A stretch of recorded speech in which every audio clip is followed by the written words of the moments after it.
प्रधानमंत्री आवास योजना शहरी एक ऐसी योजना है जिसके बारे में आप सबने सुना होगा और इसके अंतर्गत बनाए गए सुंदर घरों को देखा होगा। मिशन के तहत 1,14,00,000 घर स्वीकृत हुए हैं। योजना के इसी शानदार सफर पर प्रकाश डालने के लिए आज हमारे साथ मौजूद हैं श्री दुर्गा शंकर मिश्रा, सचिव आवासन एवं शहरी कार्य मंत्रालय। आइए हम इनसे रूबरू होते हैं।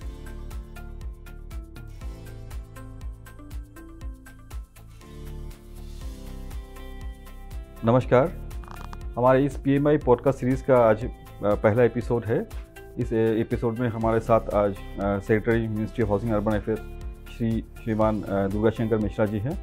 तो आज सर के साथ हम एक इनफॉर्मल तरीके से डिस्कशन करेंगे कि किस तरह PMI अर्बन का जर्नी रहा है 25 जून 2015 से लेकर अब तक का जो सिलसिला रहा है। तो सर, आपका बहुत बहुत स्वागत है इस प्रोग्राम में। तो सर, हम जानना चाहेंगे सर, पहले प्रधानमंत्री आवास योजना शहरी ये हमारे जो रैपिड अर्बनाइजेशन हो रहा है सर इस कंट्री में, उसके लिए सर किस तरह का रिस्पांस, किस तरह का तैयारी रहा है सर? सुभाषिष, धन्यवाद आपको।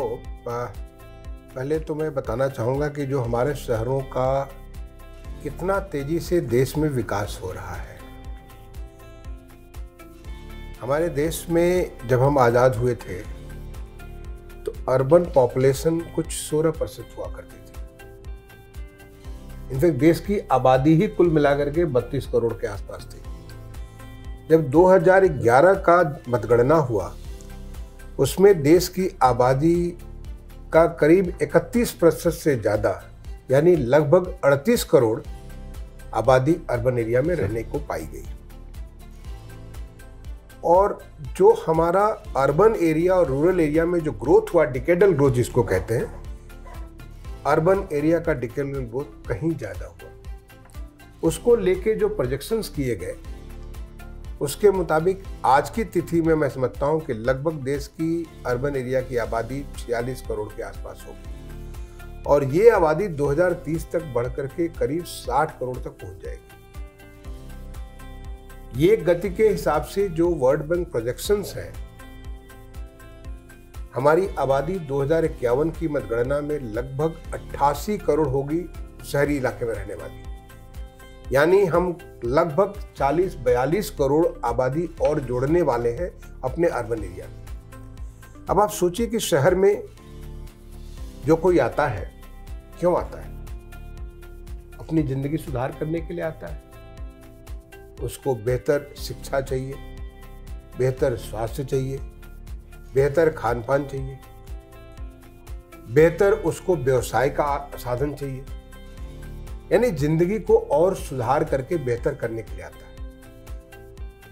लेकिन होता क्या है, जब वो आता है तो उसको जो है स्लम्स में रहना पड़ता है क्योंकि उसके पास इतना पैसा नहीं है।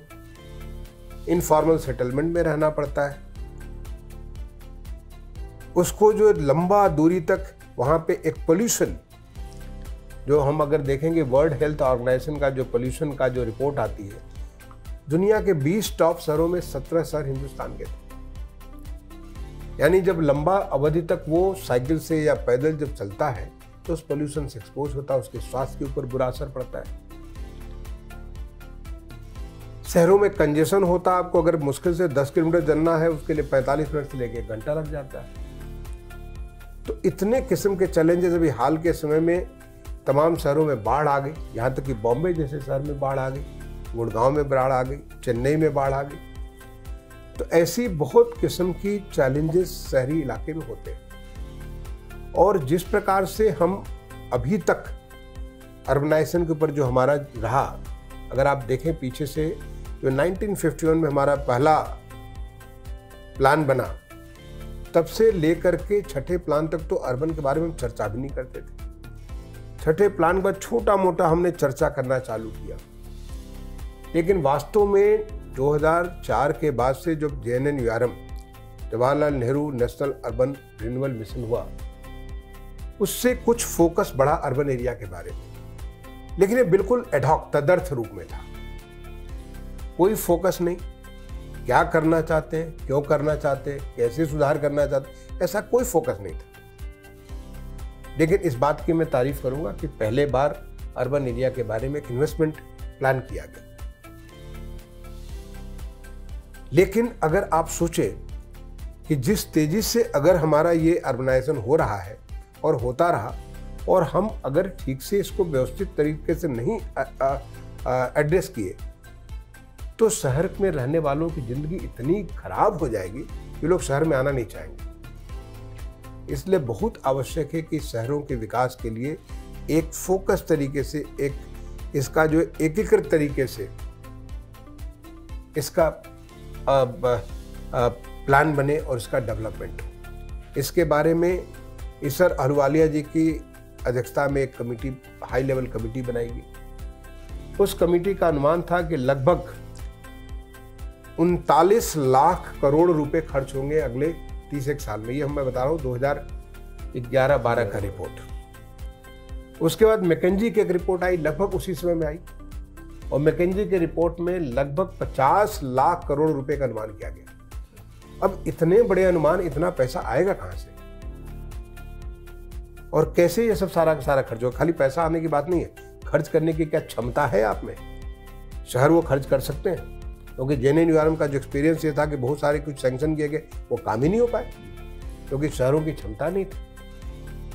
तो इसको ध्यान में रखते हुए एक नए किस्म का आपको न केवल पहल की जरूरत थी, बल्कि क्षमता विकास की भी आवश्यकता थी, एक इम्प्लीमेंटेशन की भी स्ट्रेटजी की आवश्यकता थी। और वो मैं समझता हूँ कि जो नई सरकार आई 2014 में, माननीय श्री नरेंद्र मोदी जी की प्रधानमंत्रित्व में, उनके जो एक विज़न था शहर के बारे में, उस विज़न के बारे में जो उन्होंने निर्णय लिया, आज लगभग 12 लाख करोड़ से ज़्यादा का खर्चा हमने पिछले 6 सालों में किया और बड़ी तेज़ी से शहरों का अलग अलग किस्म से विकास हो रहा है। धन्यवाद सर। सर, ये जब आपने 2017 में सचिव पद में कार्यभार संभाला आपने, उस समय जो टारगेट्स थे आपके सामने 1 करोड़ घर का, वो सर तब आपको लगता था कि सर ये हो पाएगा कि मटेरियलाइज हो पाएगा कि नहीं हो पाएगा सर? कि देखिए 2017 में जब मैंने सचिव का पद यहाँ पे ज्वाइन किया हाउसिंग एंड अर्बन अफेयर्स का, उसमें कुल मिला के प्रोग्रेस 16-17 लाख की प्रोग्रेस थी और हमारे सामने लक्ष्य था 1 करोड़ 12 लाख का। लक्ष्य तो बहुत बड़ा था, लेकिन ये ऐसा लक्ष्य था जो कि माननीय प्रधानमंत्री जी का जो इतना उनका जो है, उनका विजन और उनका जो मार्गदर्शन और उनका जो इस पे जो सोच है, उसको ट्रांसलेट करने के लिए पूरे देश भर में जिस प्रकार की जो है एक उन्होंने माहौल खड़ा किया, एक टीम इंडिया का माहौल, मैं कहूँगा कि उसमें राज्यों ने भी उसकी भागीदारी हुई, हमारे शहरों की भी भागीदारी हुई, जो हमारे अदर स्टेक होल्डर्स हैं, नरेडको, क्रेडाई, सबकी भागीदारी हुई। सब ने मिल करके उस लक्ष्य को पूरा करने के लिए आगे बढ़ने का एक तौर तरीका ढूंढना चालू किया और वो रास्ता जैसे आप आगे बढ़ते गए वो रास्ता बनता चला गया और मुझे जो लक्ष्य एक बहुत बड़ा पहाड़ सा लगता था, वो लक्ष्य पूरा होता नजर आया और आज उसका मैं कहूँगा कि उसका ही एक प्रयास का एक क्या कहते हैं परिणाम है कि आज हम 113 लाख मकान स्वीकृत कर दिए हैं। करीब 85 लाख से ज़्यादा मकान हमारे जिनके ऊपर काम चल रहा है, 50 लाख से ज़्यादा मकान हम पूरा करके लोगों को दे चुके हैं। तो इतनी सारी खुशियाँ लोगों को मिल चुकी हैं, ये उसी का परिणाम है।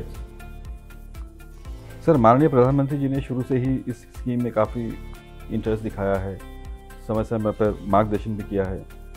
आपको क्या लगता है सर, हमारे इस जो अचीवमेंट हुए हैं अब तक, उसमें उनका मार्गदर्शन का कितना रोल रहा है?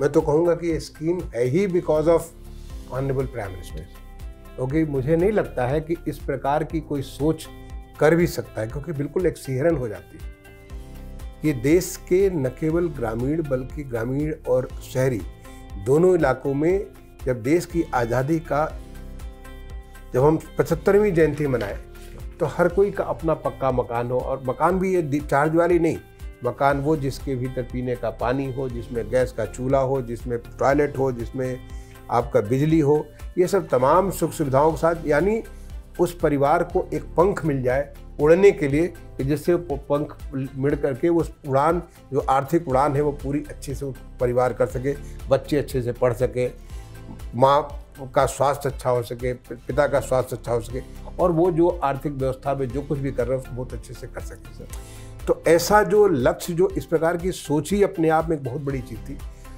अब सोच के बाद उसको कैसे संभव किया जाए, वहाँ पे भी उनका, जैसे मैं जब 2017 में ज्वाइन किया तो जो पहला ही उनका जो प्रगति में माननीय प्रधानमंत्री जी ने जो हमारी प्रगति में एक समीक्षा करते हैं, वो पूरे देश भर के सारे सचिवों की और तमाम सारे लोगों की समीक्षा, राज्य के मुख्य सचिव की समीक्षा होती, उसमें उन्होंने कहा कि क्या आप इस अपॉर्चुनिटी को यूज़ कर सकते हैं जिससे कि दुनिया की बेस्ट कंस्ट्रक्शन टेक्नोलॉजी को आप हिंदुस्तान में ला सकें। और मैं सोचता हूँ कि उस पर जो हम लोगों ने परिश्रम किया उसका नतीजा निकला ग्लोबल हाउसिंग टेक्नोलॉजी चैलेंज। जब उन्होंने एक ग्रीवांस रिड्रेसल के लिए जब एक बार रिव्यू कर रहे थे इसी प्रगति में, तो उसमें जो बात आई कि सारे के सारे ग्रीवांसेज आपके जो है क्रेडिट लिंक सब्सिडी स्कीम के हैं, लोग लोन के लिए अप्लाई कर रहे हैं और उनको पता ही नहीं है कि उनको कब लोन मिलेगा, क्या मिलेगा, कब मिलेगा। और उससे हमने पैदा किया क्लैप, एक पूरा कंप्लीटली टेक्नोलॉजी बेस्ड सिस्टम जिसके माध्यम से ये राइट फ्रॉम एप्लीकेशन से लेकर के उसका जो डिसबर्सल तक लेकर के हर एक स्टेज को हम इसको ट्रेस कर सकते हैं। तो एक बहुत बड़ा चीज़ निकल कर के आए। इस प्रकार से आप इस साल का 1 जनवरी उन्होंने मौका दिया, जो हमारे लाइट हाउस प्रोजेक्ट है, उस लाइट हाउस प्रोजेक्ट को जो है इम्प्लीमेंटेशन के लिए तमाम सारे राज्यों के माननीय मुख्यमंत्रीगण और उन्होंने मिल करके उसको जो है वहाँ का उसका शिलान्यास किया। उनका समय समय जो रिव्यू हो रहा था, तो मैं समझता हूँ कि हमें इतना मार्गदर्शन प्राप्त होता है और इतना प्रोत्साहन प्राप्त होता है जिसका नतीजा, और हमें ही नहीं पूरे देश को, जब वो सीधे जब हमने लखनऊ में जो हमारे लाभार्थी थे, हमारे 36 राज्यों या केंद्र शासित राज्यों के हर राज्य से एक लाभार्थी आया था और उनसे जब बात कर रहे थे उसको सुन करके लगता था कि किस प्रकार से उनको उनके आंखों के सपनों को उन्होंने साकार होते के लिए उन्होंने सपना देखा, उस सपने से हर एक के सपने को उन्होंने पूरा करने की जो बात की और जो लोगों में एक ऐसी एनर्जी, उन्होंने अद्भुत एनर्जी जो लोगों में डाल दी, जिसका नतीजा है कि आज हमारा प्रधानमंत्री आवास योजना पूरा होता हुआ नजर आ रहा है। धन्यवाद सर। धन्यवाद सर। सर, अपना जो प्रधानमंत्री आवास योजना शहरी है बहुत बड़ी स्कीम है। इस स्कीम को कंप्लीट करने के लिए सर अपना फंडिंग का क्या पैटर्न था और मॉनिटरिंग के लिए क्या था, और मकान समय से जल्दी कंप्लीट हो जाए तो टेक्नोलॉजी के लिए आपने सर इसमें क्या किया सर? देखो, मैं तो कहूँगा कि प्रधानमंत्री आवास योजना जिस प्रकार से स्ट्रक्चर की गई उसमें उसके सक्सेस का बीज तो तभी बो दिया गया, और मैं इसके लिए तारीफ करना चाहूँगा, मैं क्रेडिट देना चाहूँगा कि माननीय प्रधानमंत्री जी का विजन था, तो उसको इस विजन को धरातल पर लाने के लिए हमारे तत्कालीन माननीय शहरी विकास मंत्री जो आजकल हमारे माननीय उपराष्ट्रपति जी हैं श्री वेंकैया नायडू जी, उनको मैंने देखा था कितनी मेहनत करके उन्होंने एक एक चीज़ को डिटेल में जा करके कैसे इस पूरी स्कीम को स्ट्रक्चर किया, क्योंकि अगर आप स्ट्रक्चरिंग में गलती कर गए तो फिर स्कीम फेल कर जाएगी। स्ट्रक्चरिंग ऐसे की गई कि ताकि एक मोटिवेशन हो लाभार्थी के लिए, एक मोटिवेशन हो राज्यों के लिए, एक मोटिवेशन हो शहरों के लिए, मोटिवेशन हो सारे स्टेक होल्डर्स के लिए, कि हर कोई मिल करके, एक आदमी इसको पूरा नहीं करता, सब कोई मिल करके इस काम को पूरा करे। उदाहरण के लिए जब स्कीम बनी तो उसको एक बुके बना जिसमें 4 अलग अलग किस्म के फ्लावर रखे गए। जो सबसे ज़्यादा वो लोग हैं जिनके पास अपना मकान तो है लेकिन इनएडिक्वेट है, छोटा है, टूटा फूटा है, शौचालय नहीं है, पानी नहीं है, बिजली नहीं है, वगैरह वगैरह। तो ये एक बड़ी तादाद में लोग हैं, उनके लिए 1.5 लाख रुपए, जिससे कि उनको एक मोटिवेशन हो कि 1.5 लाख सरकार दे रही है और राज्यों के लिए कोई सीमा नहीं। ऐसे चाहते तो कर सकते कि राज्य 50,000 दे, 1 लाख दे, 1.5 लाख दे, तो कोई राज्य 4 लाख दे रहा है, कोई 1.5 लाख दे रहा है, कोई 2 लाख दे रहा है, कोई जिसकी जो क्षमता है, जिसके हिसाब से वो अपने अपनी कंट्रीब्यूशन दे रहे हैं। इसको हम कहते हैं बेनिफिशियरी लेड कंस्ट्रक्शन। कई सारे राज्यों ने इस बहाने अर्बन एरिया जिसकी शुरुआत की माननीय श्री शिवराज सिंह चौहान जी ने वहाँ पे मध्य प्रदेश में। उसके बाद तमाम सारे राज्यों को हमने एग्जाम्पल दिया, वहाँ भी लोगों ने पट्टे दिए, हाउसिंग के पट्टे दिए। मैं जब कलेक्टर हुआ करता था, एसडीएम हुआ करता था, हम लोग पट्टे देते लोगों को रूरल एरिया में, अर्बन एरिया में पट्टे हमने नहीं दिए। पहले बार इसका शुरुआत किया तत्कालीन उस समय जो हमारे माननीय मुख्यमंत्री थे मध्य प्रदेश के, उन्होंने शुरुआत की। उसका एग्जाम्पल तमाम सारे राज्यों में इसकी सुगंध गई और वहाँ भी उन लोगों ने पट्टे दिए। दूसरा, एफोर्डेबल हाउसिंग इन पार्टनरशिप। मतलब ये हुआ कि जो अगर पब्लिक एजेंसी के पास या प्राइवेट एजेंसी के पास जमीन उपलब्ध है, वो मकान बना सकते हैं, लेकिन लोग खरीदने की क्षमता नहीं रखते या बैंक से लोन नहीं मिल सकता, तो उसके लिए उन्होंने एफोर्डेबल हाउसिंग इन पार्टनरशिप बनाया, जिसके लोग मकान बनाए और लोगों को 1.5 लाख रुपए तो भारत सरकार दे देगी, राज्य सरकारें अलग अलग अमाउंट अपनी क्षमता के मुताबिक दे देंगे, बेनिफिशियरी अपना सारा फंड दे देगा, बैंक उसको लोन दे देंगे। इसका बड़ा फायदा हुआ। तीसरा जो उसकी स्कीम थी, in situ slum redevelopment. In situ slum redevelopment में जहाँ पे स्लम्स है तो स्लम्स बहुत फैला पड़ा हुआ है, तो क्या हम लैंड को मोनेटाइज कर सकते हैं, क्रॉस उसको एक तरह प्रकार से एक फंड से दूसरे फंड में जिसको यूज कर सकते हैं, क्रॉस सब्सिडाइजेशन जिसको कहते हैं, और उसमें 1 लाख रुपए। लास्ट जो बना बनाए मकान है, बना बनाए मकान अगर किसी के पास उपलब्ध है, उस मकान को सीधे खरीद सकते हैं बैंक के माध्यम से। तो उसमें क्रेडिट लिंक सब्सिडी स्कीम, जो कि पहले इकोनॉमिकली वीकर सेक्शन और लोअर इनकम ग्रुप के लिए था, बाद में ये स्कीम का लाभ जो है MIG के लिए भी दिसंबर 2016 में माननीय प्रधानमंत्री जी ने अनाउंस किया, और उससे उसको भी लाभ इसको मिलना चालू हुआ। तो इस पूरे के पूरे बुके ऐसा बना, उसमें जब आप लोन लेंगे तो लोन के साथ आपका EMI लगभग 2,500 रुपये कम हो जाए। बहुत बड़ा एक असिस्टेंस था, इससे लोग मोटिवेट हुए। तो इसका पूरा स्ट्रक्चरिंग ऐसी थी कि जिससे लोगों को लाभ मिले। दूसरा, इसके लिए जो आपने फंडिंग की व्यवस्था की, तो फंडिंग के लिए एक तो राज्य सरकारों के लिए पूरी छूट दी गई कि आप जितना देना चाहें दे सकते हैं, कोई बंधन नहीं है। तो कुछ राज्य तो 4 लाख भी दे रहे हैं, कोई 2 लाख दे रहा है, कोई 50,000 दे रहा है, अलग अलग अपनी क्षमता के हिसाब से दे रहे हैं। बेनिफिशियरी अलग अलग स्रोत से पैसा ला रहा है। भारत सरकार के द्वारा एक हमने तत्कालीन माननीय वित्त मंत्री जी के सामने एक भेजा, और मैं पर्सनली मिला भी, कि जो प्राइवेट सेक्टर लेंडिंग का जो बैकलॉग है, जो बचा हुआ पैसा है, क्या हम उससे हम ऐसा एक फंड क्रिएट कर सकते हैं नेशनल हाउसिंग बैंक में, जिससे कि जो हमारे हाउसिंग के बैंक हैं वो जब लोन दे एफोर्डेबल हाउसिंग सेक्टर के लिए, तो उनके लोन का इंटरेस्ट सब्सिडाइज हो जाए। जैसे अगर इंटरेस्ट 9% है तो घट के 7% हो जाए। और मैं धन्यवाद देना चाहूँगा माननीय श्री जेटली साहब का, उनको ये बात अच्छी लगी। उन्होंने तुरंत बजट अनाउंसमेंट करके 10,000 करोड़ रुपए उसमें व्यवस्था की, और 10,000 करोड़ से फिर आगे फिर 10,000 करोड़ मिला, फिर 10,000 करोड़ मिला।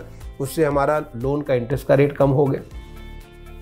एक हम कैबिनेट के सामने ले गए नेशनल अर्बन हाउसिंग फंड के लिए, तो नेशनल अर्बन हाउसिंग फंड में 60,000 करोड़ का हमें व्यवस्था कैबिनेट ने हमें अप्रूव किया। ऑलरेडी हम 53,000 करोड़ रुपये उसका यूज कर चुके हैं एक्स्ट्रा बजटरी रिसोर्स के तौर पे, ताकि बजट के बाहर हमको पैसा मिले, उससे भी हमको इसको फायदा। यानी पूरी की पूरी एक इकोसिस्टम ऐसा बना कि जिससे कि हमको फाइनेंशियल कोई दिक्कत न होने पाए। इसके बाद हमने एक तरीके समझे कि हमें ईज ऑफ डूइंग बिजनेस, मैंने कंस्ट्रक्शन परमिट है, एग्रीकल्चर लैंड को आपको नॉन एग्रीकल्चर लैंड में कन्वर्ट करने की बात है। ये सब सारी बातों के लिए इसमें भी एक रिफॉर्म्स के तौर पे यूज़ किया, और शहर के और इसके जो है आज हमें ईज ऑफ डूइंग बिजनेस में जो हमारी रैंक 186 थी 2016 में, वो बढ़ के 27 हो गई।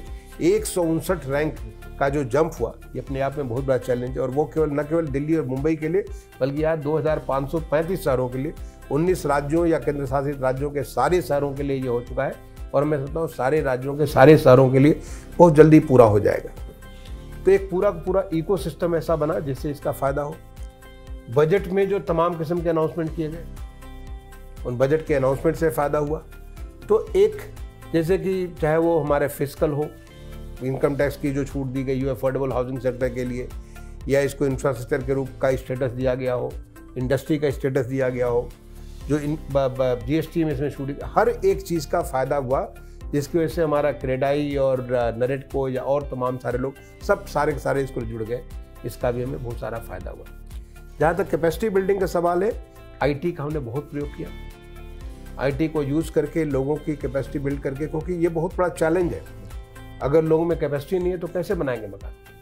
तो इसको हमने IT का यूज़ किया और अपना एक लोगों को सपोर्ट भी किया, राज्यों को सपोर्ट किया अपने ग्राउंड लेवल वर्कर के आधार पे, और उनके माध्यम से इस काम को पूरा करने में बड़ा सहयोग मिला। सर, आपने 2017 में जब as a secretary take over की इस मिनिस्ट्री को, तो सर CLSS की प्रोग्रेस उस समय अच्छी नहीं थी।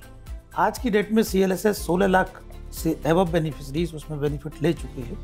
आपको इस प्रोग्रेस पर पहुंचने के लिए सर आपने क्या स्ट्रेटजीज अपनाई जो कि हम यहाँ पहुँचे सर, मिनिस्ट्री यहाँ पहुँचे। बिल्कुल ठीक कह रहे हो गौतम। जब मैं 2017 में इस secretary housing and urban affairs का मैंने कार्यभार लिया, उसमें बाकी 3 स्कीम में कुल मिलाकर के 17-18 लाख का मुझे ख्याल है कि प्रोग्रेस तो था, लेकिन क्रेडिट लिंक सब्सिडी स्कीम के बारे में सब जगह प्रश्नवाचक चिन्ह थे और मुझे सबको यही कन्विंस करना चाहता था कि साहब ये तो हो ही नहीं सकता, दुनिया में कहीं नहीं हुआ तो हिंदुस्तान में कैसे होगा। और मुझे उदाहरण दिया जाता था राजीव ऋण योजना का। वे राजीव ऋण योजना में कुल मिला के 10 साल में 18,000 हुए, तो आप कितना भी मेहनत करेंगे 5-6 साल में 1 लाख कर लेंगे। ये बहुत लक्ष्य आप लेकर के चल रहे नहीं कर सकते, मुझे उसके लिए मैं तैयार नहीं था। और आपको ख्याल होगा कि मैं हर हफ्ते उसमें क्या नाम था, कल्याण रमन और उनकी पूरी टीम, NHP की पूरी टीम और हमारी पूरी टीम, सबके साथ हर हफ्ते में 1-2 घंटे बैठ करके मैं पूरा इसके बारे में काफ़ी थिंकिंग करता था। और करते करते इसमें क्या क्या कमियां वो मुझे समझ में आ गई और फिर उसके हिसाब से मैंने टारगेट रख दिया। पहला टारगेट रखा कि हमको इस साल में 2 लाख पूरा करना है और होता हुआ नजर आया। और उसके बाद मुझे नई अगली अपॉर्चुनिटी मिली जब हमारे माननीय प्रधानमंत्री जी ने ग्रीवांस रिड्रेसल के समय जब उन्होंने पूछा कि सारी आपकी समस्याएं यहीं क्यों आ रही, तो मुझे दिख गया कि अरे कि सारी समस्याएं यहाँ आ रही हैं तो हमको कुछ करना चाहिए। और उसके लिए फिर क्लैप पैदा हो गया। क्लैप जो कि कम्प्लीटली IT बेस्ड सिस्टम था, जिससे बेनिफिशियरी को शुरुआत से लेकर अंत तक उसको चेंज कर रहे थे। तो यानी वो एक ऐसी व्यवस्था बनी और सबसे बड़ा चीज़ कि लोगों में कॉन्फिडेंस बनना चालू हो गया। जब हम राज्यों से बात करते तो उनमें कॉन्फिडेंस आना चालू होगा कि ये भी पॉसिबल है, नहीं तो लोग लोन के लिए अप्लाई नहीं करते थे। पहले बार हमने स्टेट बैंक ऑफ इंडिया, हम तो ख्याली नेशनल हाउसिंग बैंक और हडको, जैसे हडको का तो कंट्रीब्यूशन बहुत थोड़ा सा था, तो हम उनके ऊपर डिपेंडेंट थे। हमने पहले बार इसको स्टेट बैंक ऑफ इंडिया को हमने CNO बनाया, उसका बड़ा फ़ायदा मिला। हमने बैंकों को उनको प्रधानमंत्री जी से पुरस्कार दिलवाया लखनऊ में 2018 में, जब हमारा ये एक बहुत बड़ा हमने अर्बन का चेंजिंग अर्बन लैंडस्केप का एक बहुत बड़ा एक्सपो और कॉन्फ्रेंस किया। वहाँ पे बैंकों को पुरस्कार दिला, एक SBI को पुरस्कार मिला और एक HDFC बैंक को पुरस्कार मिला। मुझे ख्याल है दोनों के हेड्स आए थे। तो मैं सारे बैंकों से सीधा बात करने लग गया। बैंकों का मैंने वर्कशॉप किया, सीधे उनको मैंने एड्रेस किया, बैंकों को एड्रेस किया कि कहाँ कहाँ क्या कमी है, आपको क्या दिक्कतें आ रही हैं। उन सारी एक तरह के जो भी शार्प एजेस थे सबको हमने स्मूथिंग करने की कोशिश की। और हमने कुछ नहीं किया, हमारी पूरी टीम ने किया, पूरे मिशन के हमारे लोगों ने किया, मिलकर के किया। और रिजल्ट ये हुआ कि आज लगभग 16.5 lakh credit link subsidy scheme में लाभान्वित लोग हैं, जिसमें 6 लाख तो मिडिल इनकम ग्रुप के हैं, जो कि 2021 जून पर खत्म हो गया, 2021 मार्च में खत्म हो गया था। और करीब 10.5 लाख के आसपास लोग जो है EWS और LIG के हैं। तो ये इस काम को फायदा मिला। Sir thank you sir.